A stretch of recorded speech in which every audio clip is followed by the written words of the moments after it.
안녕하세요. 저는 지금 서울대학교 아시아언어 문명학부에서 아제르바이잔이라는 나라를 좀 구체적으로 연구하고 있는데, 이제 소련의 어떤 일부였습니다. 제가 또 저는 이제 소련이 망하고 태어났지만은, 그래서 이제 좀 더 역사적 대상으로 많은 분들은 이제 소련이라는 것을 어떤 냉전 시대의 하나의 실체 혹은 뭐 공산 국가 혹은 뭐 심지어 진지한 대안으로 많이 고려하셨을 텐데요. 저는 좀 더 역사적인 관점에서 공부를 하려고 하고 있고요. 개인적으로 저도 우크라이나 여행을, 그러니까 이제 김윤 선생님처럼 막 오래 거주하진 않았지만 제가 한 열흘 정도 다녀왔고, 제가 자포로제도 하러 갔었습니다. 거기 이제 시치도 갔었고, 이제 드네프르 댐이 있죠. 또 소비에트 연방이 건설한. 그러니까 저는 좀 친소파라서 참 열정적으로 말씀을 해주셔서 제가 제 입장이랑 좀 근데 어떻게 이제 조화를 시켜야 될지가 좀 고민이긴 한데, 이제 물론 우크라이나 지금 국가가 굉장히 이제 어려운 상황에 처해 있고 굉장히 이제 안타까운 상황에 처해 있습니다만은, 그래서 더더욱 사실은 이런 어떤 국가 서사가 이제 필요하다고 생각이 됩니다. 한국 같은 경우도 과거에 굉장히 어려웠었죠. 이제 일제시대 식민 통치, 그 다음에 구한말의 어떤 그런 무력한 어떤 뭐랄까 구한말이 그렇게 무력하게 넘어갔고, 그 다음에 일제 통치를 겪었고, 그 다음에 이제 한국전쟁까지 겪었을 때, 이제 얼마나, 저는 뭐 그 시절이랑 너무 저는 이제 국민소득 $10,000대 태어나가지고, 저는 그 시절을 감히 상상하지 못하지만은, 한국인들이 정말 올림픽 금메달 하나만 따도, 간신히 하나만 따도, 전국민적으로 막 열광을 하던 시기가 이제 있었듯이, 아마 우크라이나 같은 경우도 이제 그런 어떤 게 필요하겠죠. 근데 또, 우리가 외부인인 입장에서 또 역사를 좀 사실적으로, 그러니까 있는 것에 그러니까 우크라이나 국민들은 이런 것을 위해서 좀 국가의 재건과 어떤 부흥을 위해서 자부심을 가지는 역사관이 필요할 테지만은, 또 우리 또 역사는 또 사실이 중요하니까 그런 어떤 생각을 하고 있습니다. 그래서 사실은 이 우크라이나 역사 같은 경우는 저는 좀 공부를 그래도 한 편이라서 얘기를 하려면 너무 길어지는데, 몇 개만 이제 그래도 말씀을 드리자면은, 스테판 반데라 같은 경우에는 폴란드인과 유대인을 10만 명 학살하고 나치에 이제 협력한 사람이 맞아서, 나치가 아닐 수가 없는 어떤 OUN-UPA는 이제 그런 조직이고, 이게 이제 2014년에 유로마이단 전국에서 어떻게 문제가 되냐면, 그러니까 러시아가 이제 탈나치화라는 걸 들고 나왔을 때 사람들이 이제 이거 뭐야?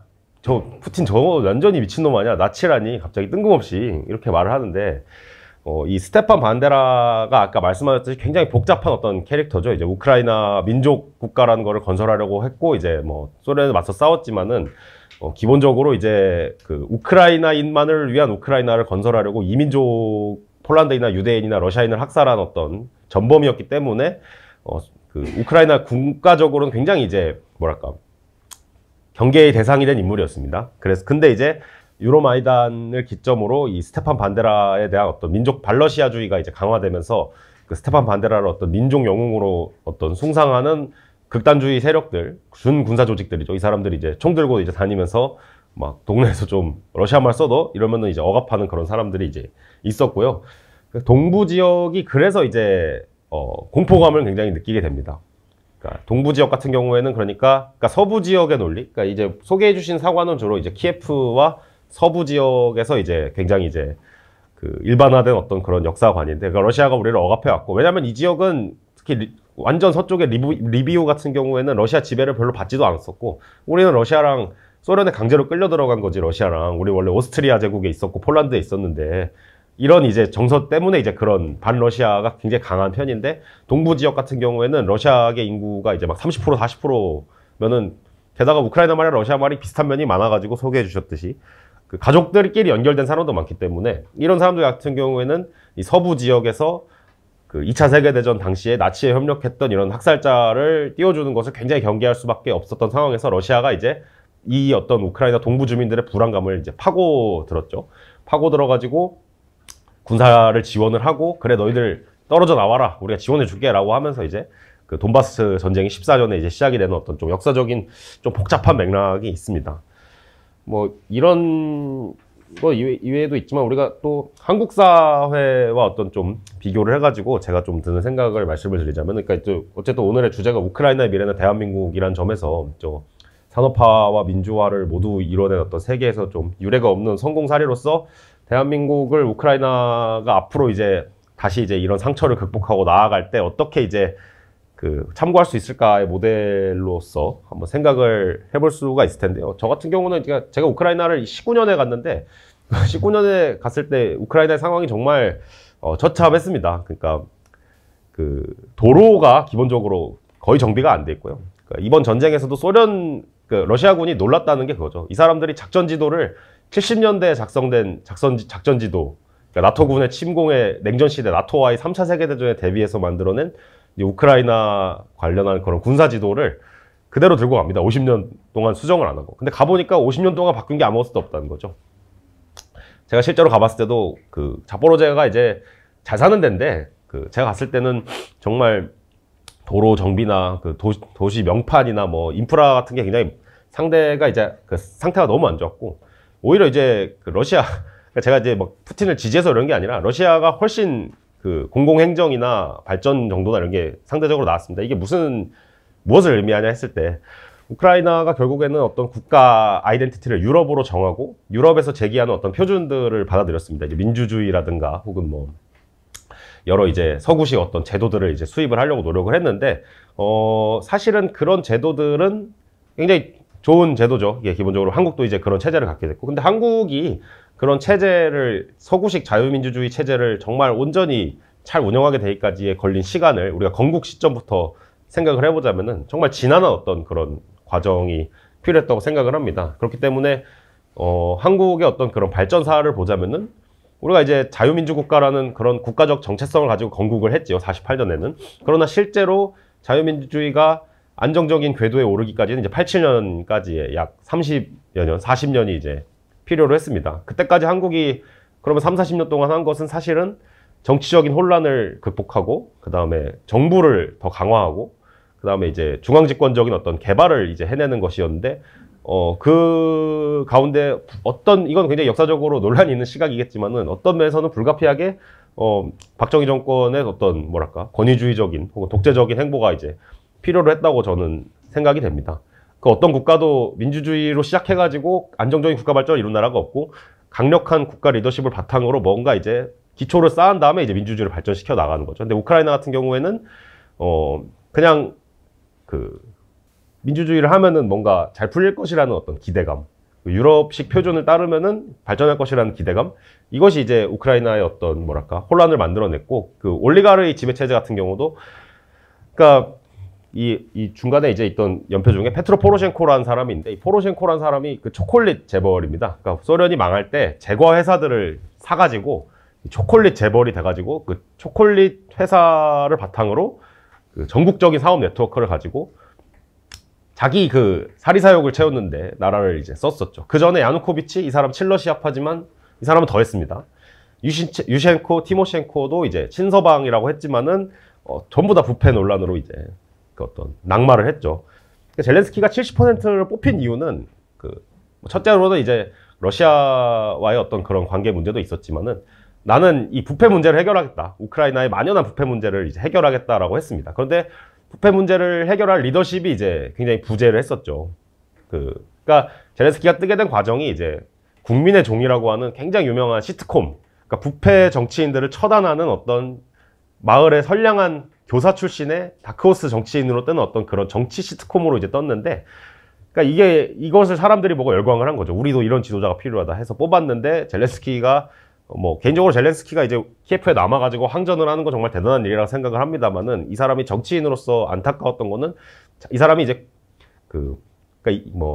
우리 또 이재명 대표께서 코미디언 뽑았다가 나라 망했다 이렇게 말씀하시는데, 그건 당연히 이제 좀 무례하고 모욕적인 말인데, 실제로 그게 어느 정도는 이제 전쟁 직전까지의 정치 논란의 핵심이었습니다, 우크라이나에서. 왜냐면은 부패한 올리가르의 과두 재벌이죠. 포로셴코나 이제 콜로모이스키나 이런 여러 사람들이 있는데, 이 사람들이 자기의 사업적인 권한을 가지고 나라를 그냥 이곳저곳에서 쥐고 흔드는 상황에서 나라를, 근데 그게 30년 동안 했습니다. 우크라이나 같은 경우가 30년 동안 그런 시스템이 자리를 잡히니까 이 젤렌스키가 들어와도 이 부패한 재벌들하고의 뭔가 손을 안 잡고는 정치를 할 수가 없을 것 같으니까 이 부패 정치인들의 손을 안 잡고 자기 그 방송국 친구들을 국가 요직에 다 앉힙니다. 처음에는 국민들이 환호를 했지만은 정치적으로는 굉장히 이제 국가 운영이 어려워지면서 21년 전쟁 직전에는 지지율이 20%까지 추락을 하죠. 75%로 당선이 됐으나. 그러니까 이것이 이제 시사하는 바는 무엇이냐 했을 때 결국에는 민주주의 혹은 그 어떤 서구화 이런 것을 기계적으로 우리가 외치기만 해서는 국가가 발전할 수 없고 어떠한 국가를 발전시키기 위한 굉장히 강력한 리더십과 비전을 갖춘 어떤 지도자 그룹이 이제 필요하다는 것이겠죠. 그리고 이제 한국에서는 개인적으로는 이제 건국 세력에서 박정희 대통령이 이제 그런 거를 이제 기초로 놨다고 생각하는데, 그러니까 이제 제가 뭐 또 오늘 또 주대한 선생님이 저를 초청하시기도 하셨고, 제가 또 주대한 선생님 또 존경하고 책도 제가 읽어봤고, 제가 개인적으로 제일 좋아하는 선생님의 이제 메시지가 그 4.19의 시뿐만이 아니라 5.16의 밥도 먹었다라는 말씀인데, 그러니까 한국도 그 사실은 4.16의 시라는 것도 결국에는 이런 어떤 1공화국의 혼란을 극복할 만한 강력한 리더십이 필요하다라는 어떤 사상계를 그 잡지를 중심으로 한 논의가 이제 있었죠.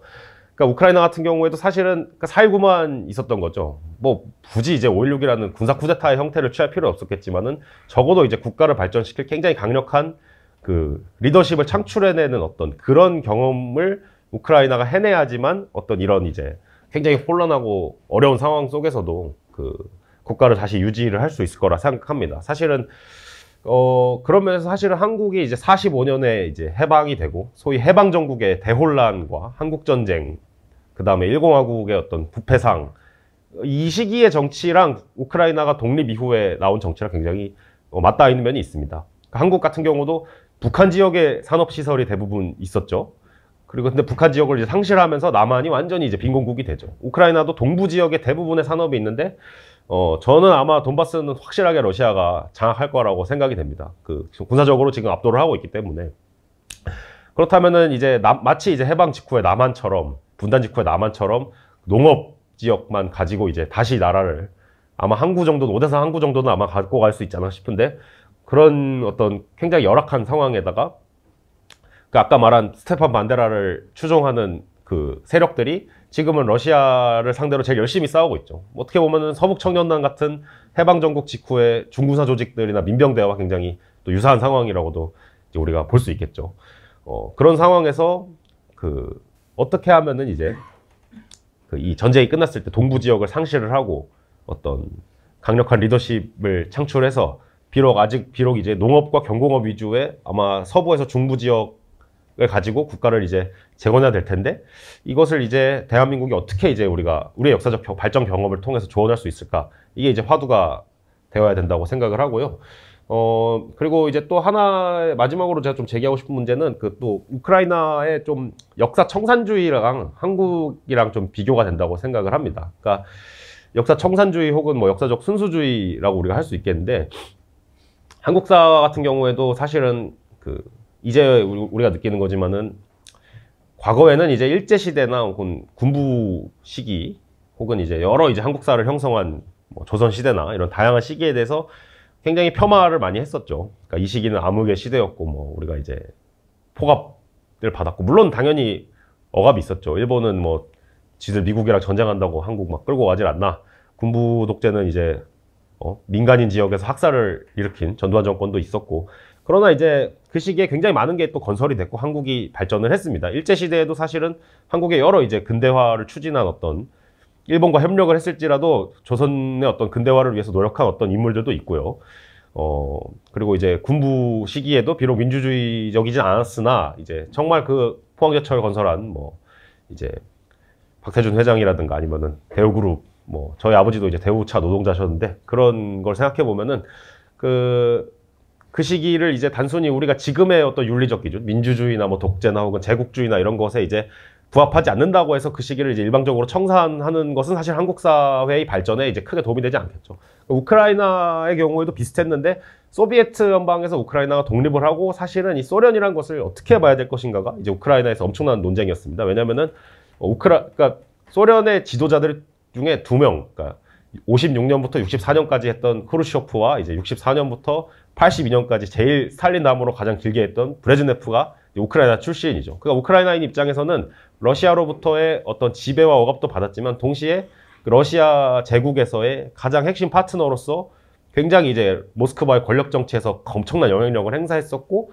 소련이 이제 우크라이나에다가 굉장히 많은 것들을 건설을 했고 문화적인 인물도 나왔고 그랬습니다. 드네프르 댐이라든가 이제 뭐 하리코프 전차 공장이라든가 뭐 어제 이제 며칠 전에 러시아의 미사일 공격으로 잿더미가 된 드네프로 페트롭스크의 이제 류즈마시 로켓 공장이라든가 정말로 많은 것들이 이제 소련 시대에 지어졌고, 그 소련에서의 경험을 굉장히 자랑스럽게 생각하는 우크라이나들이 많았습니다. 근데 이제 우크라이나 정치가 결국에는 이거를 극복을 못한 거죠. 왜냐면은 이제 홀로도모르 기근 같은 것도 그렇고, 이제 소련이 대숙청도, 스탈린의 대숙청도 그렇고, 우크라이나가 어쨌든 소련 체제 하에서 굉장히 큰 피해를 입었던 것도 사실이기 때문에 이 정치적인, 그러니까 소련 시대를 비록 우리가 좀 러시아의 지배를 받으면서 많은 걸 당했지만은 우리도 이때는 사람 사는 시대였고 발전을 했어라는 어떤 입장과, 이거는 정말로 이제 절대로 우리가 잊어서는 안 되는 러시아를, 그러니까 소비에트 시기에 우리 어떤 치욕과 그 굴욕의 역사, 청산해야 되는 역사라고 했을 때,